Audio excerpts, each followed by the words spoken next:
Phillips curve.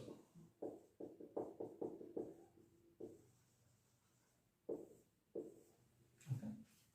So the classical model that we have done, okay, if you remember, output is a function of capital and neighbor, and we have neighbor demand curve is downward sloping, and it is a function of GN base. Neighbor supply curve is upward sloping, it is a function of GN base. In the case of neighbor demand, it is negatively related with GN base, and in the case of neighbor supply, it is positively related with GN base. Okay, this we have done. Okay, so here you have equilibrium employment of neighbor N star, and this is the equilibrium base W by P.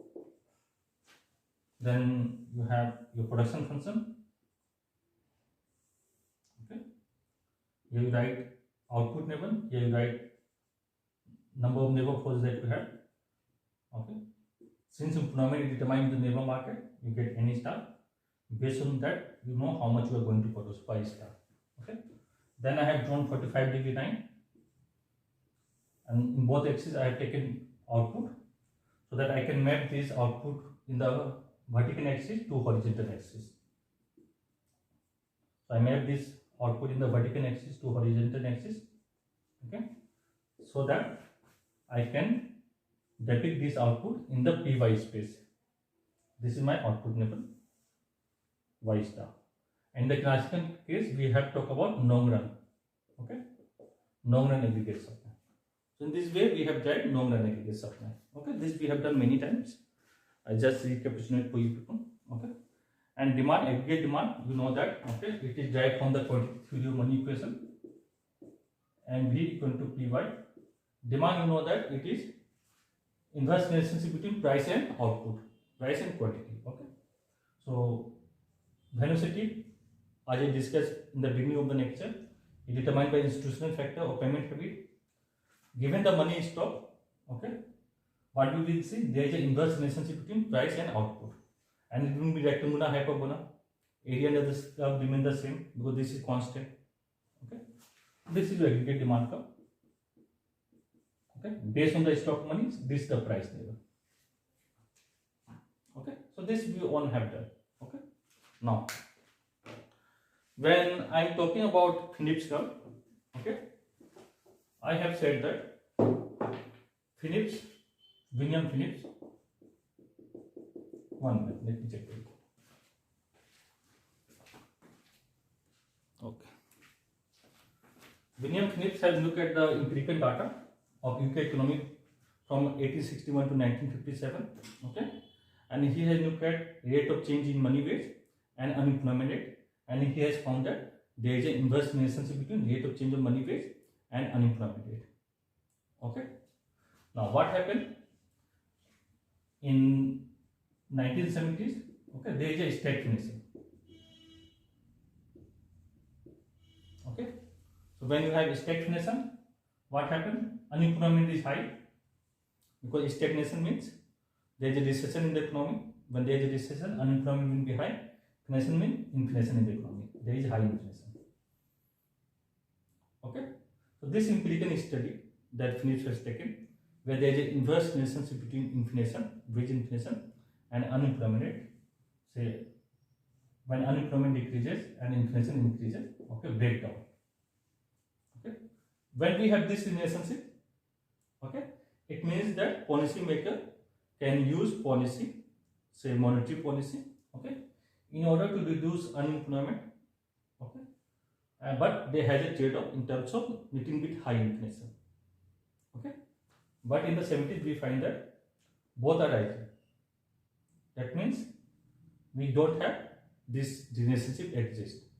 Okay, so there is a breakdown of this empirical study. Then monetaries, okay, like Friedman and Friends. What they have done? They have modeled this thing. Okay, they have modeled this thing.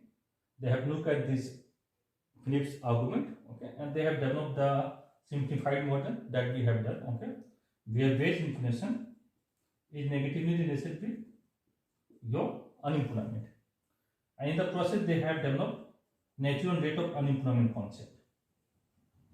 Okay, what is this natural rate of unemployment? It is the average rate of unemployment around which economy fluctuates.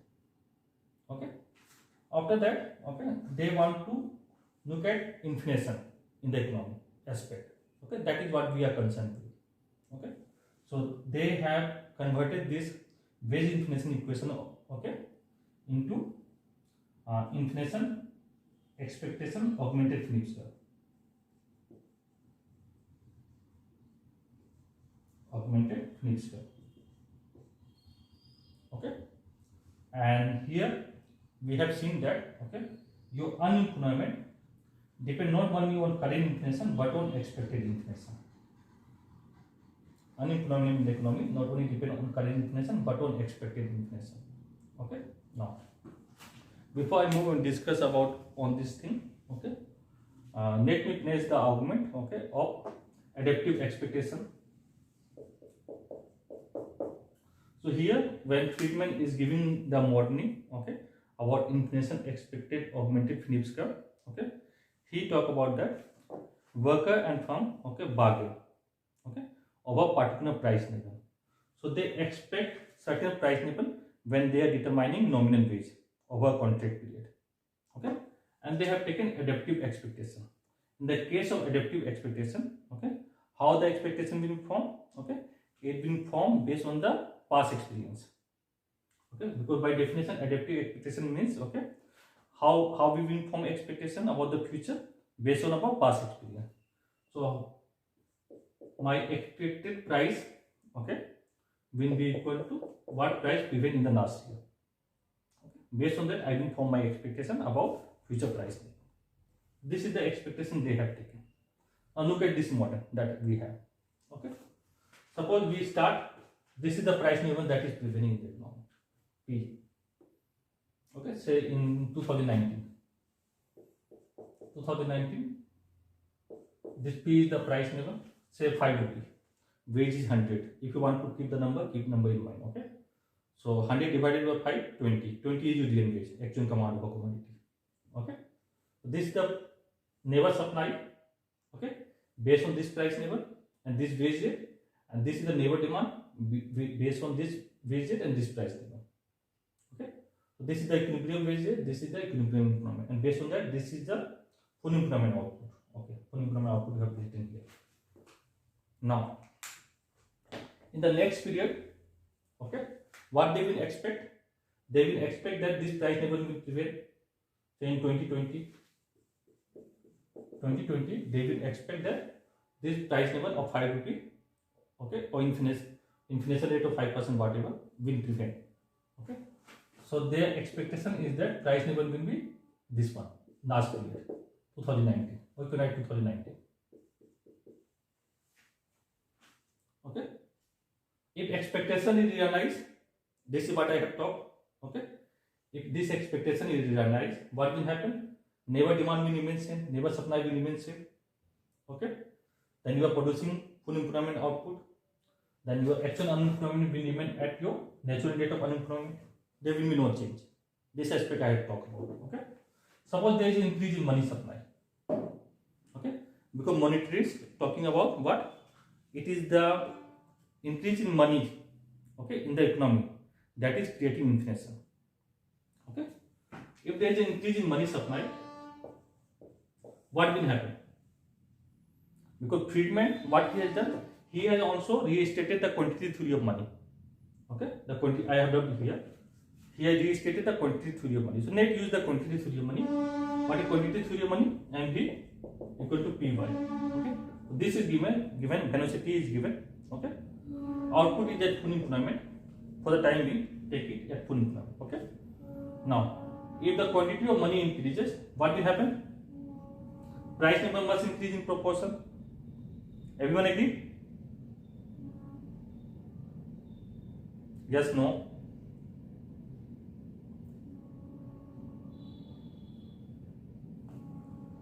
Okay.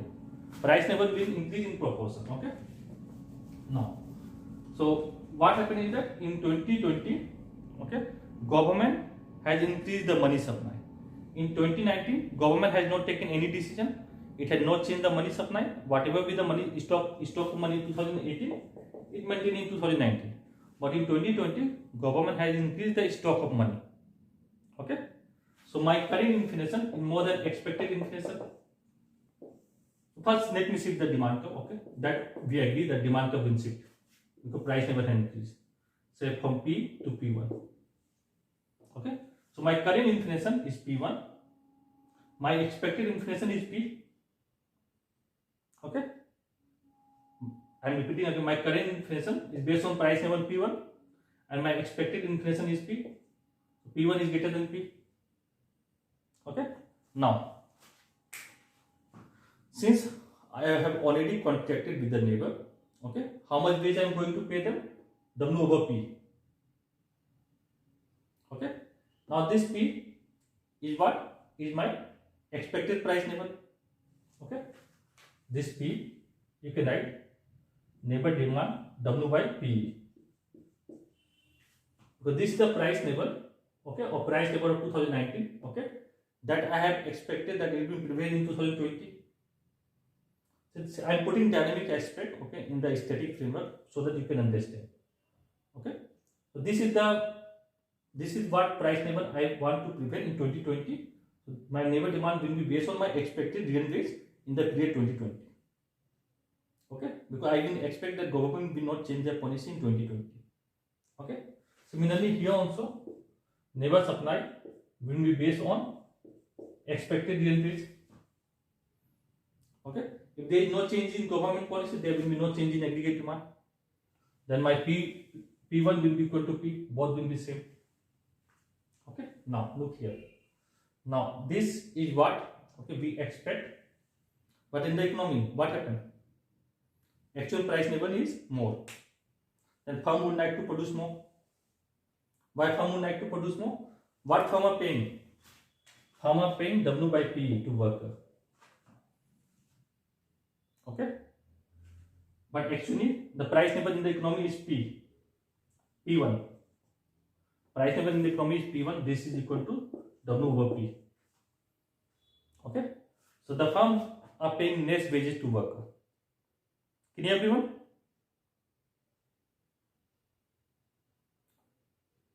Yes, no. Firm are paying less wages to worker. Okay. Why they are paying? Suppose take this one. P1 is say 10. This is 5 as I talk to you people, and wage is 100. Okay. So here I expected that in 2020 price level will remain the same. What I have in 2019. So 100 divided by 5. Okay, is 20. So I will expect that my real wage will remain, okay, same in 2020 also. Okay, but what happened is that government increased the money supply, and government increased the money supply. Actual wage is what? 10. Okay, 100 divided by 10. Okay, government increased the money supply. Price level increases from 5 to 10. Okay. And my wage is 100 in the current period and price level is 10. So my real commodable commodity decreases from 20 to 10. Okay, for the time we understand this way. Okay, but what hypothesis we have about expectation? Adaptive expectation. Okay, in case of adaptive expectation, people will have money in future. People will not be able to differentiate, okay, how when the income are changing, okay, in real terms. They will look at the change in their asset or income in nominal terms. If there is an increase in demand, okay, people are expecting this price level because they will take time to understand that price level actually gone up in the economy. Okay, and suppose firm are giving them wages 150. Firm are giving them wage how much? 150. Okay, when firm are giving them wage 150, they have price level of this one, expected price level of this one of 5. So in nominal term they will look at everything. So actually they will think that their real wage have gone up. So they are looking in nominal term. First I am getting 100 rupees, now I am getting 150. Can you everyone? They will think that we are getting higher. So what they will do? They will supply more labor. supply curve never been shift to the right. Okay, supply of never been shift to the right. Can everyone? On the other hand, neighbor demand will also increase. Why neighbor demand will increase? Because firm are paying lower wages. Now cost is no. When cost is no, firm will demand more labor. Because the actual price they are getting is more than what they have contracted with the worker. Okay.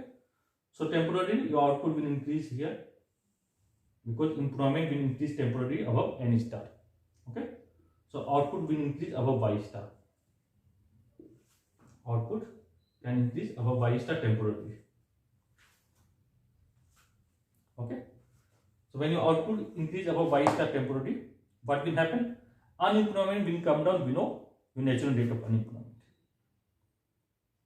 Okay. So this is the part that you have to remember. Okay. The mechanism that it happened. Okay. And that is temporary scenario. Okay. This is temporary scenario. I hope I make you people clear with this diagram. Okay. So in this way, this curve will move here. If in say 2021 government is not taking any policy, they are not increasing money supply, this curve will move to its original position. Okay. So economy will have higher price level, and this I have depicted in the Phillips curve also. Okay. That short and Phillips curve will move up, economy will move to natural rate of unemployment. Okay. But economy will have higher rate of inflation. Okay. This is what is there in the Phillips curve argument.